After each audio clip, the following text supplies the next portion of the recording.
Look, I am one of a number of voices, and I get flack from this here in Israel from people who disagree, of course. But I'm with Prime Minister Netanyahu, who said just about a month ago, somehow it didn't make it out into the English language media, that he believes that it's time to end U.S. military aid, foreign aid to Israel. And I've been calling for that. There's a number of Knesset members who have started calling for that, and I'm in favor of ending the aid to Israel. And to me, the political cost of the aid is not worth it, but also it ties Israel's hands. And we are right now nearing the end of a 10-year memorandum of understanding that was signed at the tail end of the Obama administration in September 2016, a military aid package to Israel. And that package, when you say like ending the aid, that package included a requirement that Israel shut down certain critical parts of its own weapons industry so that they could not make them themselves and would only be able to acquire them by buying them from the United States. So Israel did that.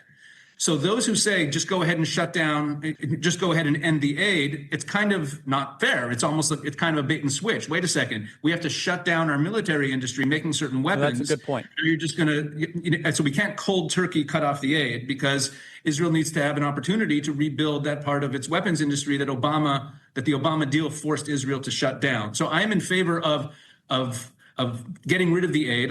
Let me also add in, Charlie, we have to put the aid into proper perspective. And this is something that's really missing from the whole conversation. If you look at a map of where the United States has military bases around the world, and this is available online, you'll see that there are American military bases in numerous Middle Eastern countries around Israel. Jordan has American bases in it. Saudi Arabia has American bases. There's other countries in the area that have American bases in them. What does it cost to operate those bases? Billions. You know where there's no U.S. base in Israel. And so the U.S. military aid, I'm not saying that's what its purpose is necessarily, but no one refers to the U.S. bases in Jordan as U.S. aid to Jordan. They're just called defense spending. But America doesn't need to have bases in Israel because Israel is a reliable ally.